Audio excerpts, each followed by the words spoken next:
हम लोग पढ़ रहे हैं एक्सपोनेंट पढ़ रहे हैं। अभी हम लोग क्या पढ़ रहे हैं हम लोग? अभी हम लोग पढ़ रहे हैं एक्सपोनेंट। तो एक्सपोनेंट में ये वाला वीडियो जो है ये पार्ट 2 है। क्या है ये? पार्ट 2 है। तो पार्ट 1 कहाँ था भाई? तो पार्ट 1 जो है सो जस्ट इसी चैनल में अपलोड किया हुआ है, वो हमारा पार्ट 1 है, उसको देख लेना। अब हम लोग इसे पढ़ेंगे द प्रोडक्ट लॉ।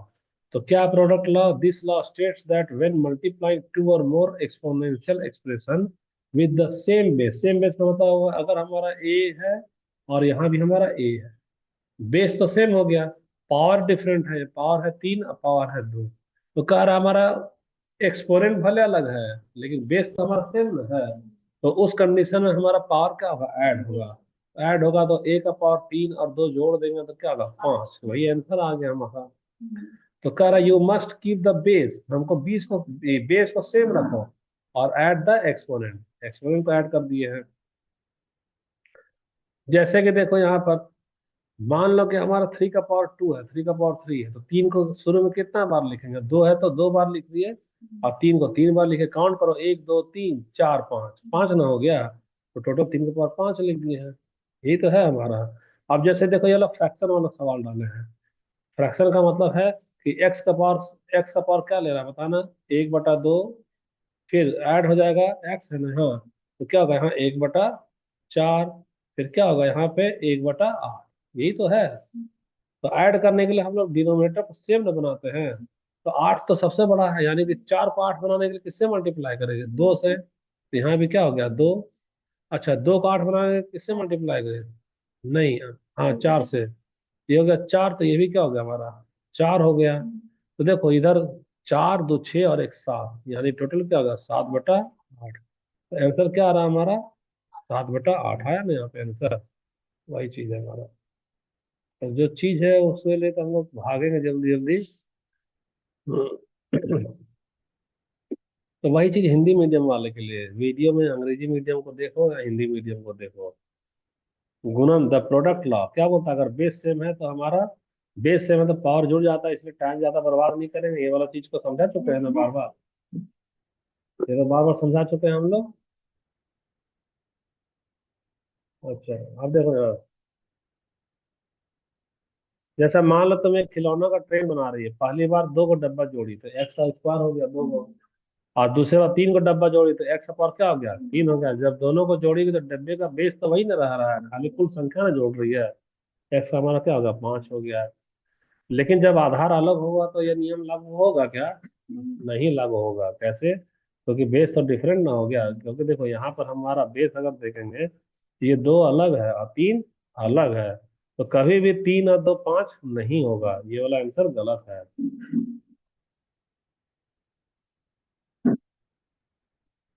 ठीक है, ये वाला रिपीट हो रहा है मीडियम के कारण। तो तुमको ध्यान रखना होगा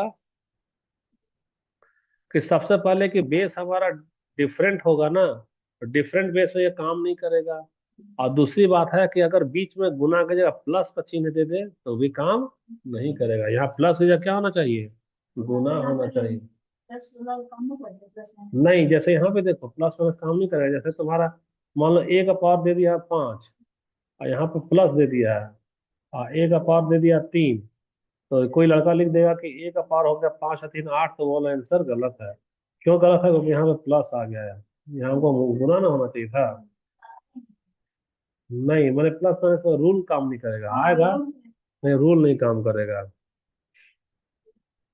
तो देखो यहाँ पे गौर से सोचो कि यहाँ पर अगर हम लोग यहाँ गुना ले रहे हैं, क्या ले रहे हैं? गुना। तो अगर गुना है, बेस सेम है, तो एक्स पावर ए प्लस बी सही होगा।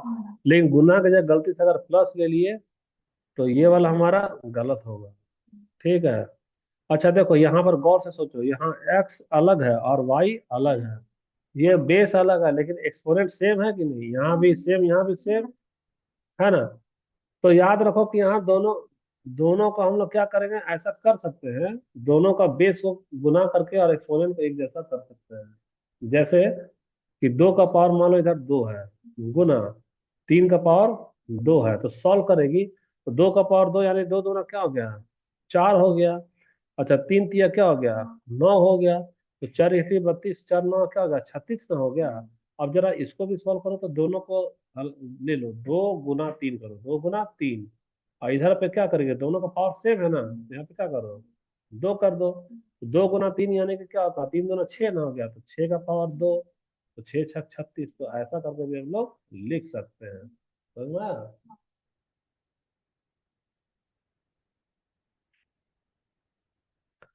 जब आधार समान हो तो ठीक है, पावर ऐड हो जाएगा, सेम बेस से पावर ऐड हो जाएगा। तो चलो हम लोग देखते हैं कि तुम क्या सीखी है ये वाला से, है ना? तो तुम क्या सीखी है, तो आओ।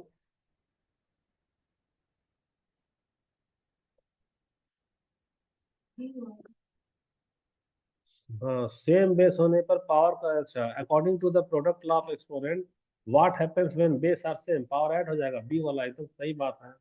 इसका आंसर देखो, बी दे दिया ना, एकदम सही है। चलो अब दूसरा वाला तुमको बोलना होगा। हाँ बताओ, सिंप्लीफाई करो, प्रोडक्ट लगाओ।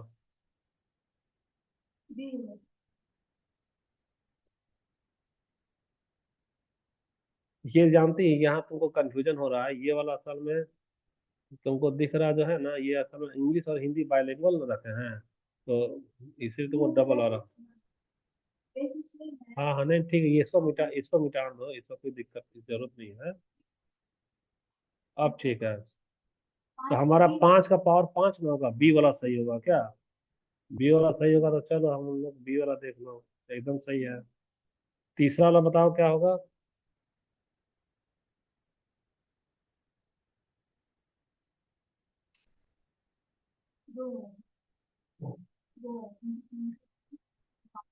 सही है, बी हो गया ना, सही है, ठीक। अगला वाला चलो, ये तो तेरा क्वेश्चन है, अभी तो हम बनाए हैं, क्या होगा बताना।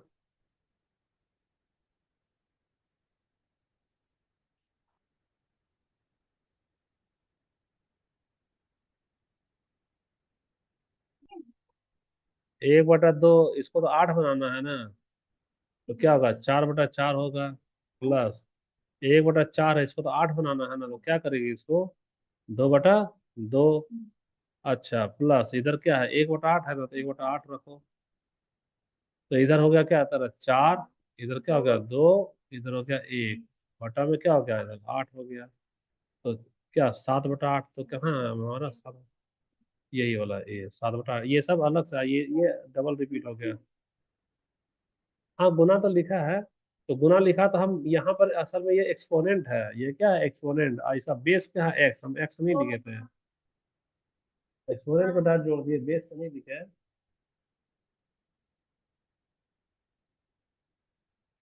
अब ये रहा लास्ट सवाल, किस स्थिति में प्रोडक्ट लॉ लागू नहीं किया जा सकता है?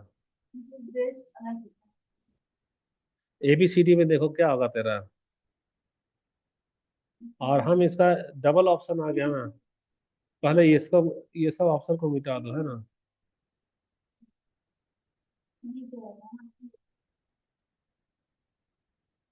2 का पावर 3 और 3 का पावर 2, ठीक है, प्रोडक्ट ला है मतलब।